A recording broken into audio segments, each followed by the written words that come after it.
is, and I've got a little handout there for you. This handout was something we used with our Speechcraft Manager session that was delivered by one of our guests.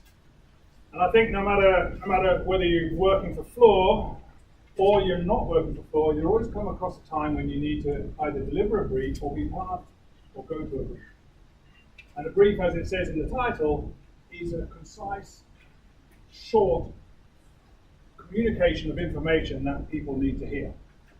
And if you look to the second page of what I just handed out, there's five topics that you want to cover when you deliver a briefing. And I've certainly, as I said in my intro to Lisa, that we often get invited to meetings, and sometimes meetings fill your calendar all day. And you go there and you don't mind being there if it's valuable. But if you're sitting there and you find no value in the meeting, you start to lose interest. And that's why really when we're having a briefing, you invite people into the briefing, you need to make sure that you're meeting the needs of the audience, that you're clear and you're concise. And some of these ideas, and I'll just cover them very quickly, we'll talk about it. So the first point there is pinpoint your purpose. What is it you really want to tell them? What is it your people need to know? Your clients, your employees, your stakeholders. When is a good time to convey your objective and resolution? If you give a briefing for something that's 6 months down the road, it might not be the right time. But don't give it 10 minutes before they need to know that information. So select the time you need to deliver. Make sure what you're communicating is absolutely relevant to the objective and understandable. Don't baffle people with science. Understand your audience. Know who you're speaking to. Make sure your topic is answering the questions that people will have. If you can meet all the questions that people might throw to you within your brief, then you've done a good briefing. But there will always be questions. And if there aren't questions, ask questions. Make sure you get an understanding. How relevant will your topic be during and after the presentation? If you look to the second item, it's about the objective. As I said, what do your audience need to know? You need to outline the objectives, the agenda of what you're going to speak about, to make sure that's clear. Think about how much detail you need to include, and what information you want to communicate. What can be eliminated? What is waste? In here, they've been doing a lot of things on the wall, you can see on the board, and one of those things was lean engineering, and it talks about removing the waste. And people can understand when you start talking waffle, they shut down. Make sure what you're communicating is relevant. Also think about the additional detail. There might be items that come out from questions that can be covered in that session. Keep it short, keep it concise. If there's a particular question someone may have, you can answer it later on, or you can provide a handout.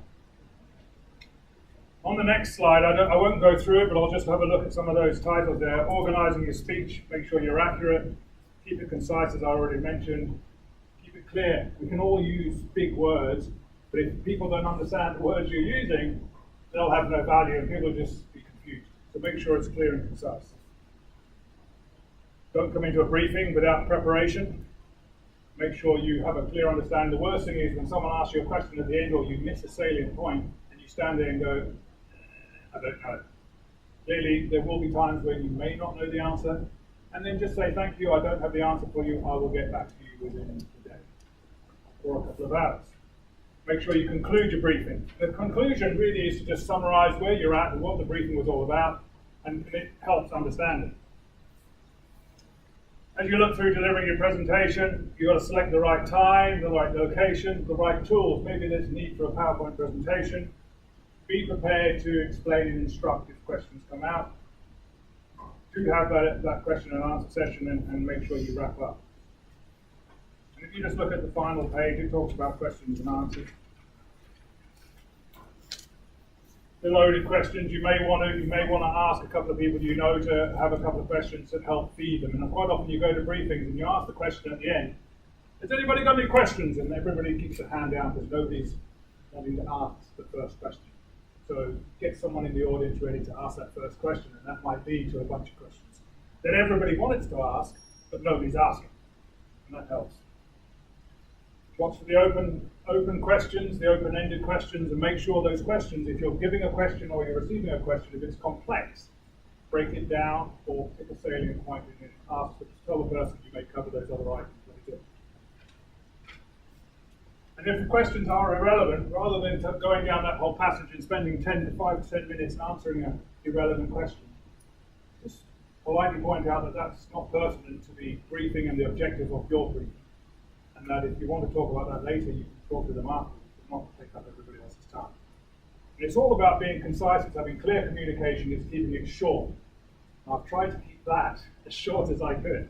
But take this away, it's a useful tool. It's not the gospel in how to give a briefing, but it's just a little bit of a guide, add it to your toolbox. And hopefully, the next time you're required to provide a brief or be part of a briefing, you understand how it should be structured in the way to address it. Adam Toastmasters.